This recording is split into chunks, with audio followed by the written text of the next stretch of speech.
Je vais maintenant répondre à une question qui parle également du sujet de savoir être capable de sacrifier sa vie, donner sa vie. Dans quelle mesure c'est possible?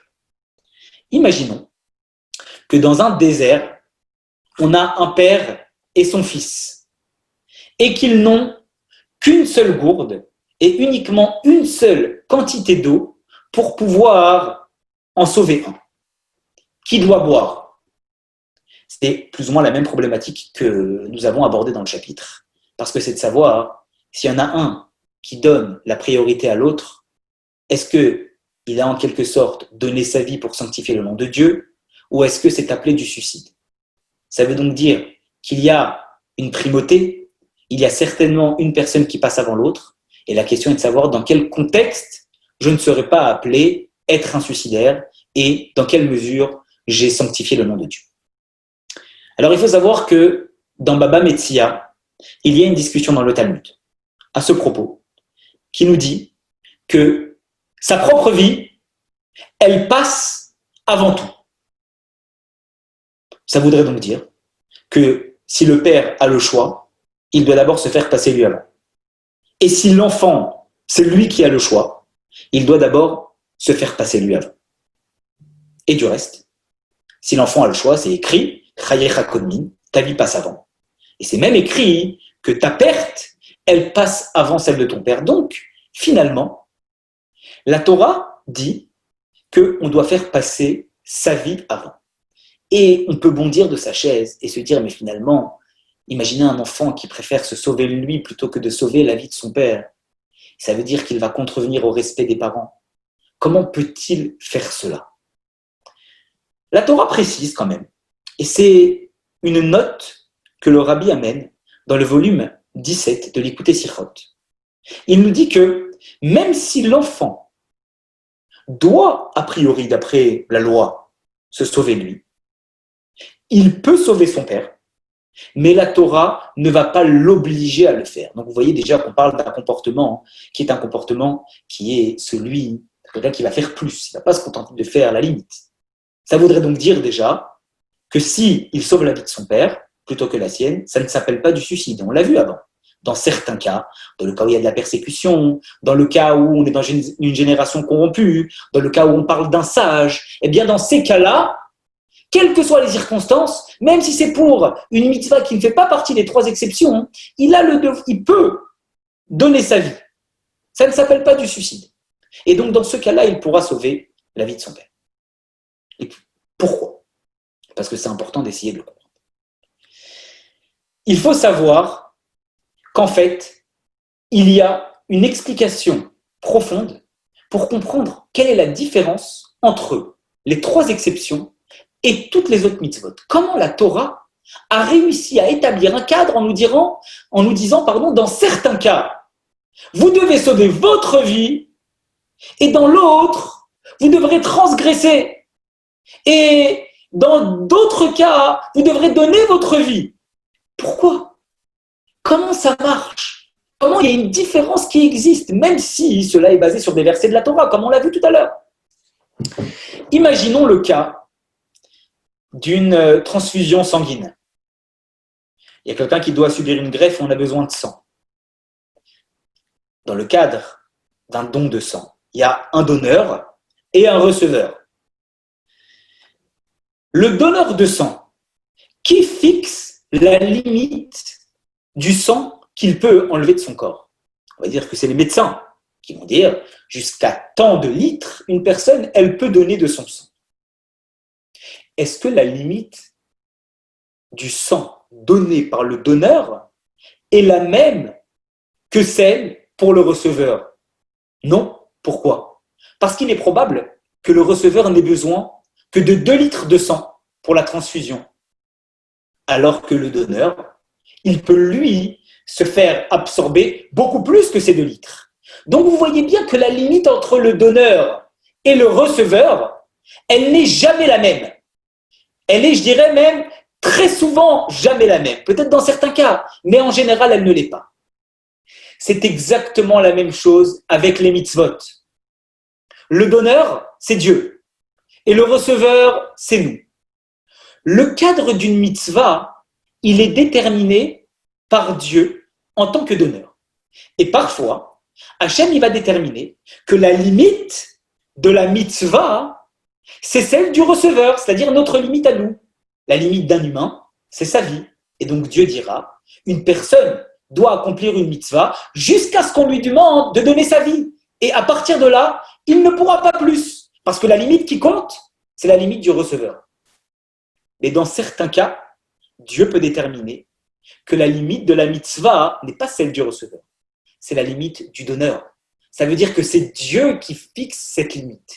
Et cette limite ne va pas être celle de la vie de l'homme, puisque ça c'est la limite du receveur, mais elle va être la limite déterminée par Dieu, qui est la limite du donneur. Et donc parfois, dans certains cas, Dieu peut dire qu'on peut aller jusqu'à donner sa vie, même si la vie est sacro-sainte, pour pouvoir ne pas transgresser tel et tel commandement. Alors vous allez me dire, mais pourquoi ces 3 commandements-là et pas d'autres?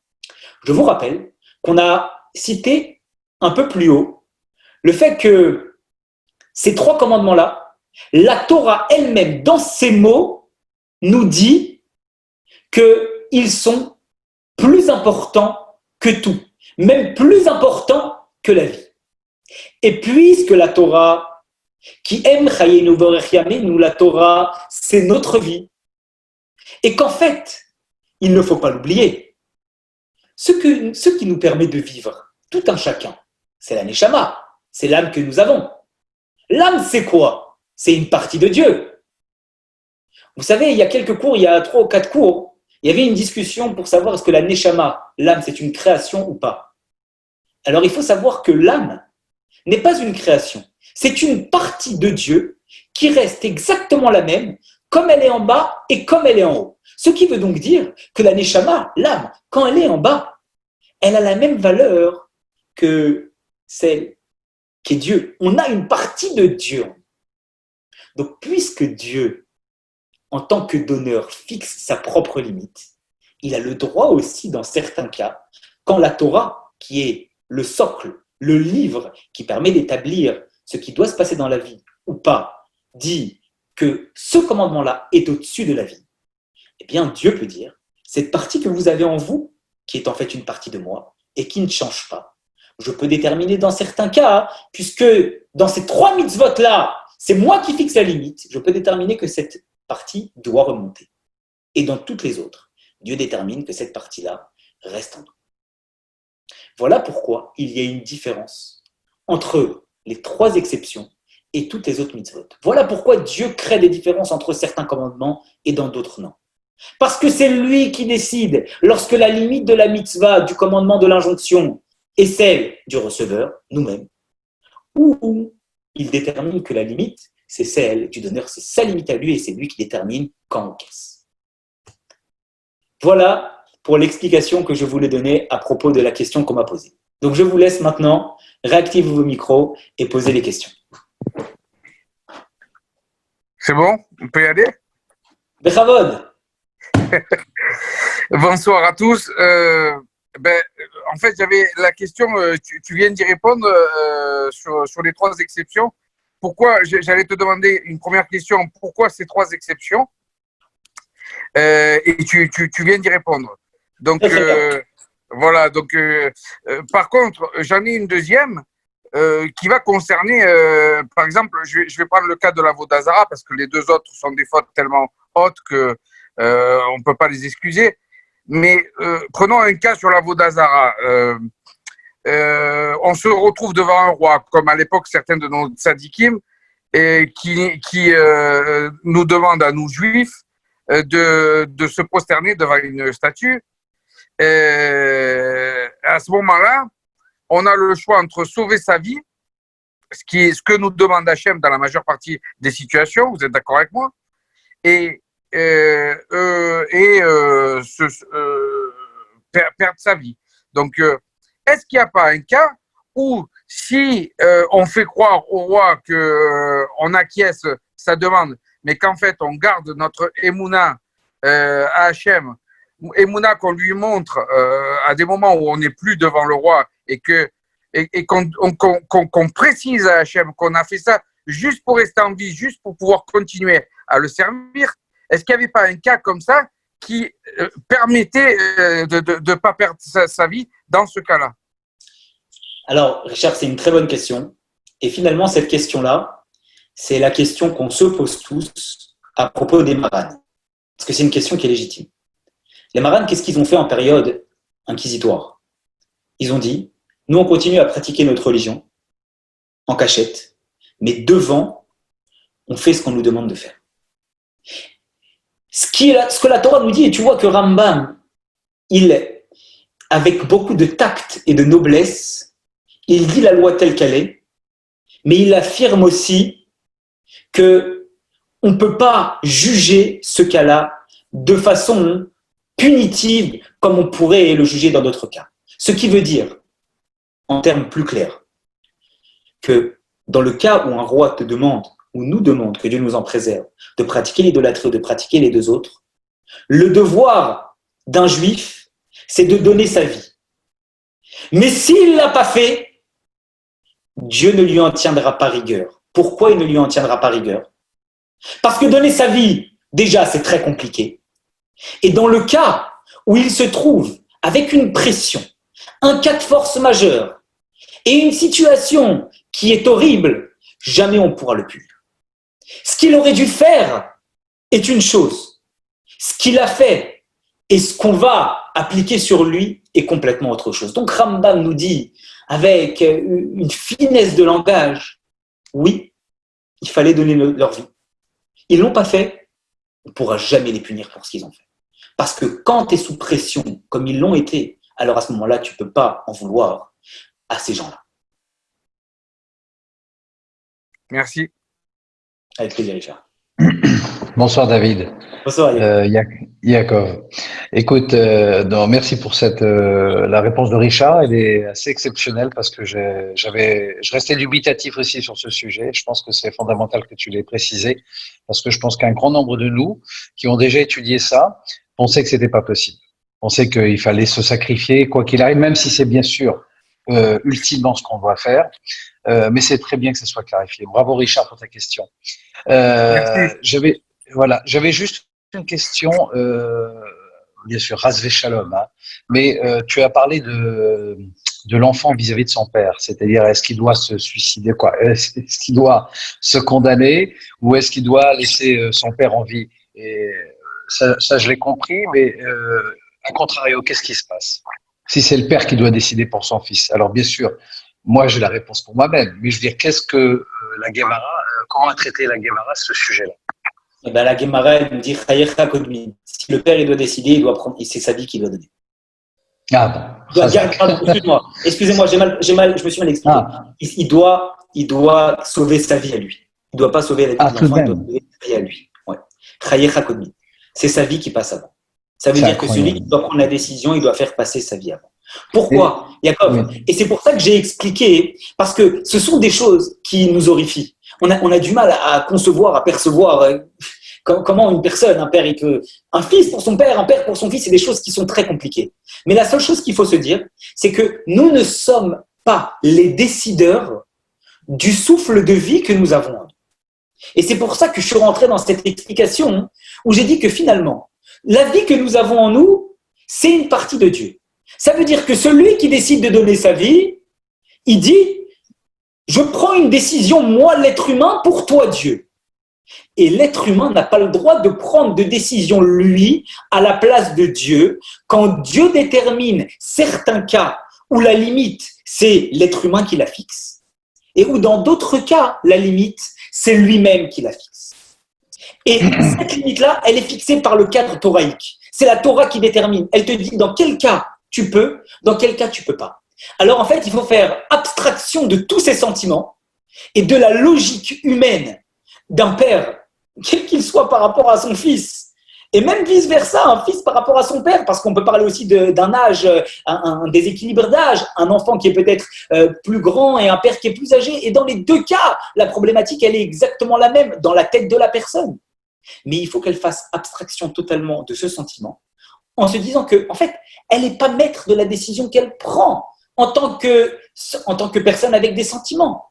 Elle doit juger. Est-ce que cette chose-là qu'elle a en gage, en possession à l'intérieur de lui, elle a le droit de le donner ou elle a le devoir de le garder? Et cette chose-là, elle n'est fixée que par Dieu. Je comprends, hein, mais tu comprends que la problématique est bien sûr, pour nous tous ici, elle est différente. C'est-à-dire qu'un fils qui décide d'aller vers ce qu'on doit faire, c'est-à-dire laisser condamner son père pour survivre, ça, je pense que pas malheureusement, on peut tous le comprendre. Et à l'inverse, on aurait du mal à comprendre comment un père ne va pas se sacrifier pour son fils, si tu veux. Alors, ce que je veux dire plus profondément là-dessus, c'est que donc déjà j'ai du mal à suivre, même si je comprends hein, le sous-jacent. Hein, donc nous sommes pas maîtres de décider pour notre propre vie. Ça, je l'ai bien compris. Mais si tu veux, le sentiment que tout être humain normal va ressentir, si je parle d'un père, hein, que qui que ce soit va ressentir dans cette situation, de facto, si tu veux, il va aller plutôt pour se sacrifier au lieu de condamner un de ses enfants, si tu veux.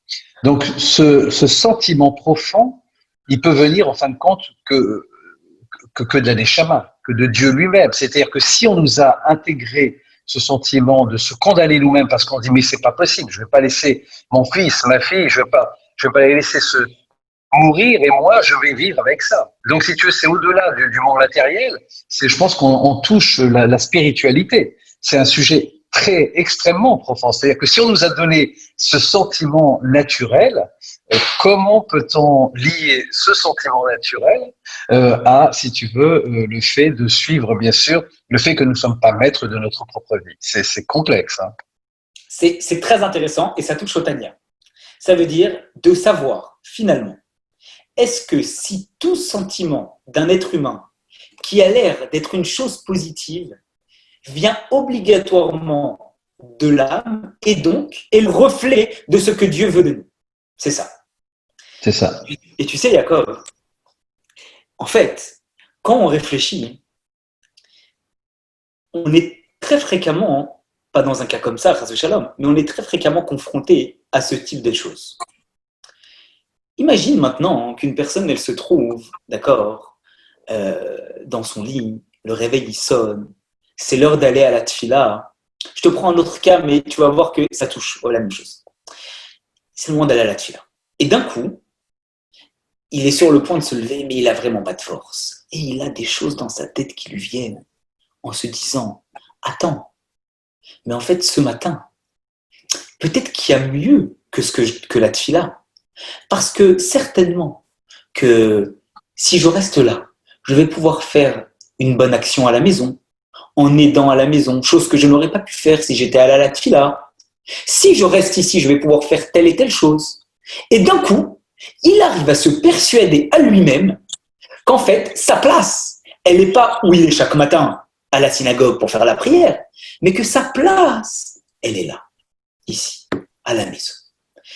Il est rassuré, il se dit « Ah, voilà, j'ai pris la bonne décision, la preuve, c'est que je vais faire quelque chose de bien. » Mais le problème, il est que tout sentiment spirituel, ou qui a l'air d'être spirituel, n'est pas nécessairement celui que Dieu exige de nous.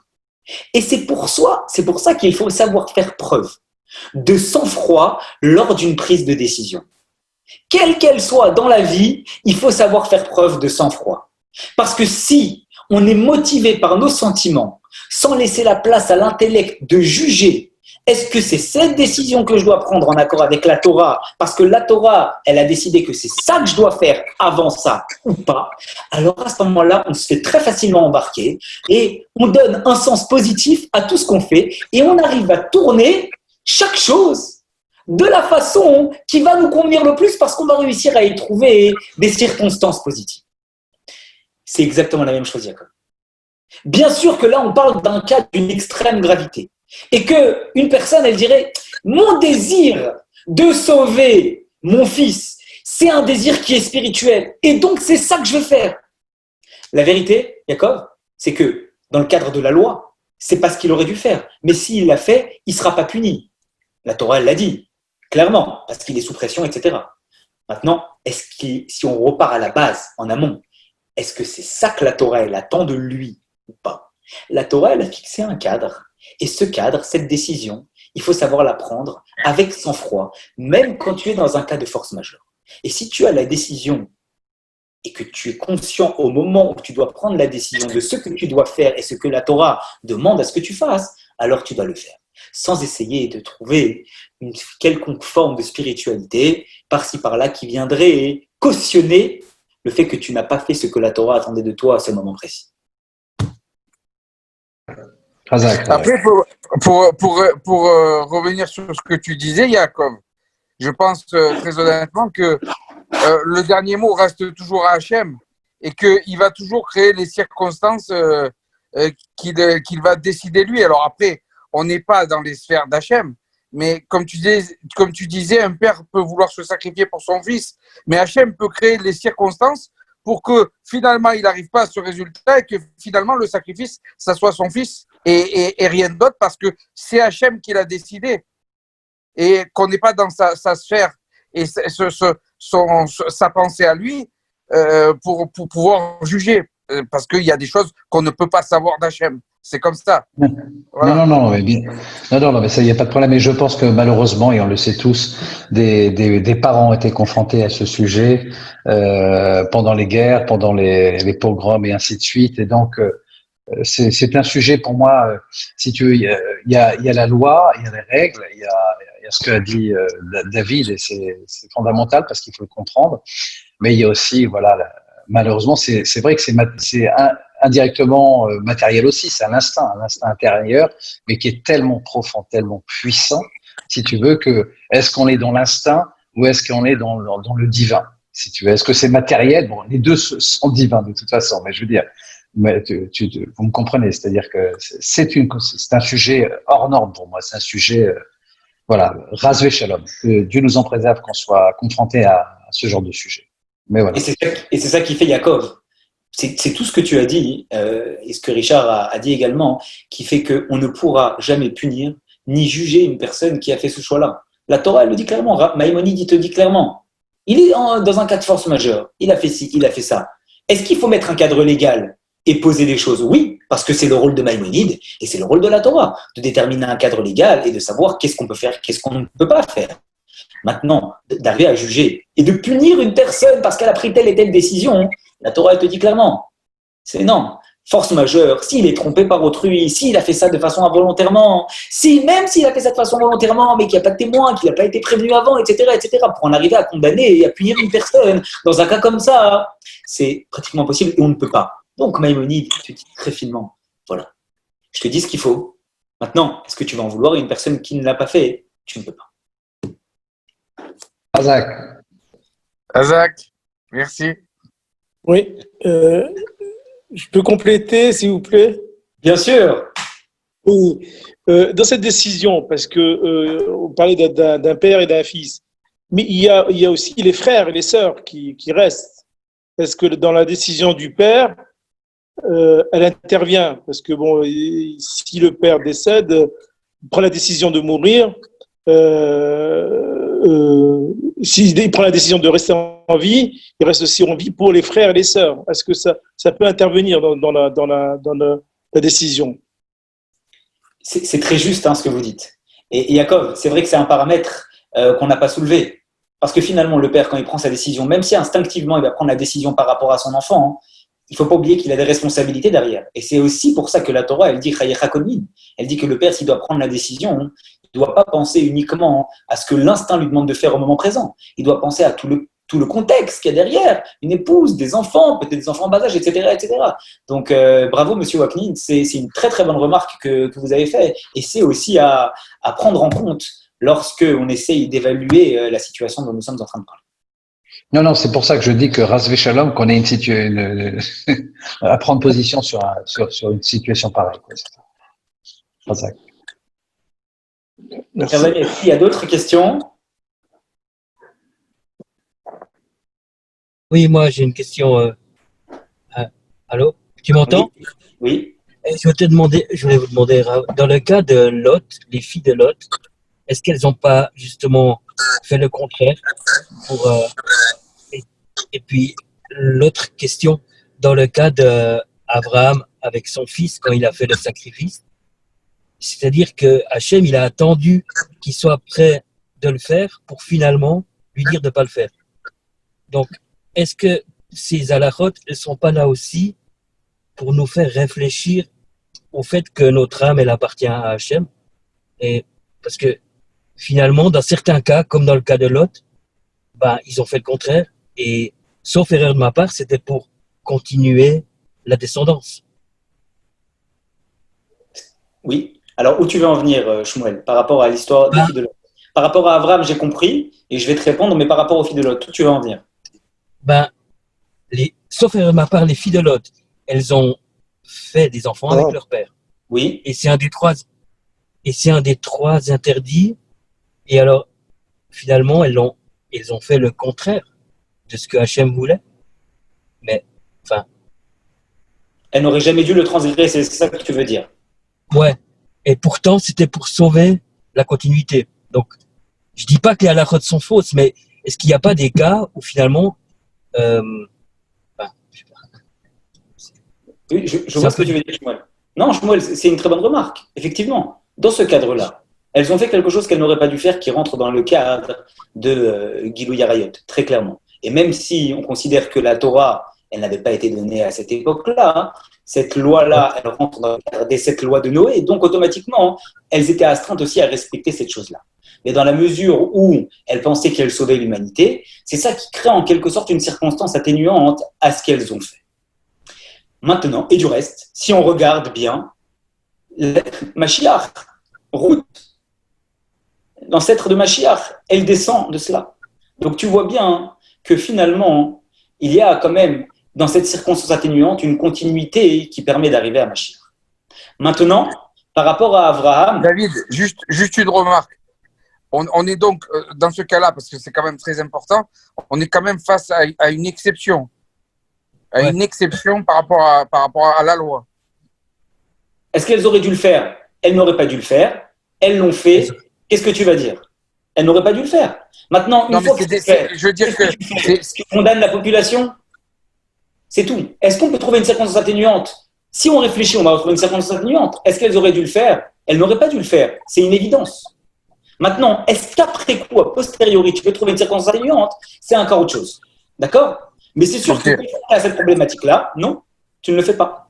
Maintenant, il n'y a pas d'exception à l'exception. C'est ça, en fait, qu'on veut dire. C'est que là, on est en train de dire, est-ce qu'il y a une exception dans le cas où tu as le droit de faire ci et ça, et tu as le droit de transgresser cette chose-là? Non, il n'y a pas. Maintenant, elles l'ont fait, et on voit bien que la continuité de tout ça, c'est quoi? C'est que Mashiach, il est descendu de là.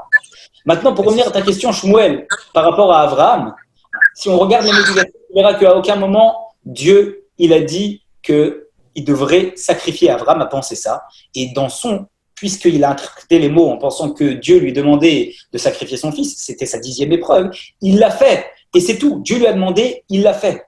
Mais si tu regardes les mots de Dieu, tu regardes les mots très précisément des versets, Dieu n'est pas en train de dire, il lui dit, tu vas prendre, voilà, tu vas amener ton fils là-bas, et il lui a dit, et tu vas apporter un sacrifice là-bas, mais il n'a pas dit que c'est l'enfant qui va être le sacrifice. Mais Abraham, il a pensé que c'était comme ça que ça devait se faire. Pour dire que les mots de Dieu, c'est pas une fois je dis la vérité que Dieu nous en préserve, une fois je dis le contraire. Ce que Dieu dit, c'est très précis. Après, l'interprétation que tu en fais, elle est différente. Mais dans tout état de cause, ça n'enlève rien au mérite d'Abraham qui a fait en sorte d'être capable de faire ce geste-là. Hein, et il a réussi cette 10e épreuve avec brio.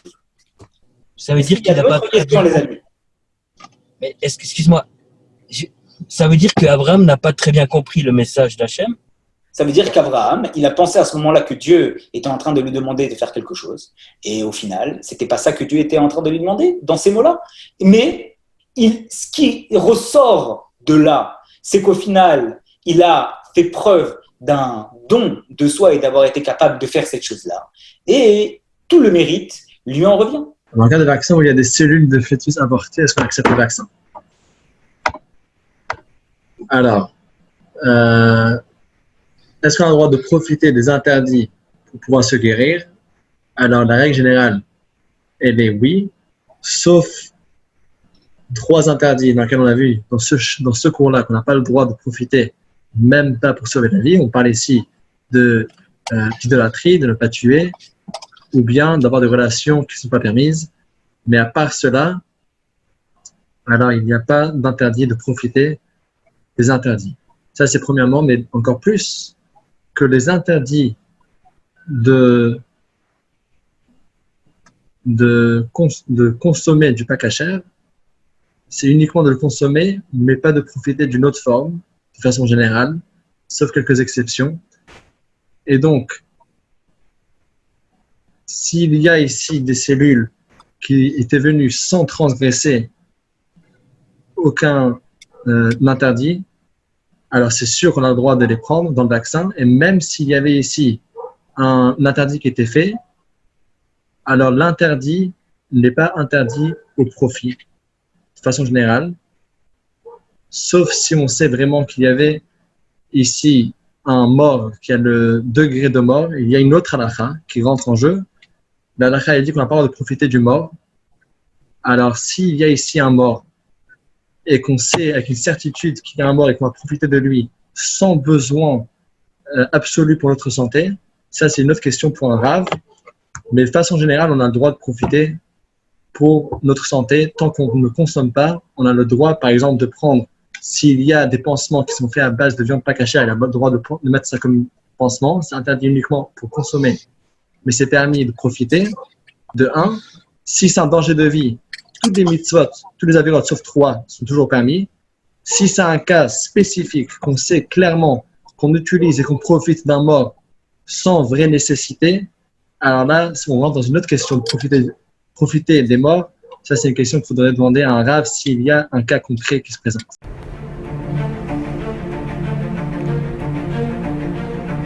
Et si connaître toute la Torah était possible, plongez-vous dans les joyaux de la Torah.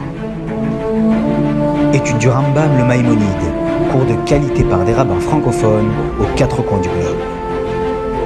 Un chapitre chaque jour, à raison de 20 minutes, pour finir en moins de 3 ans l'apprentissage de la Torah.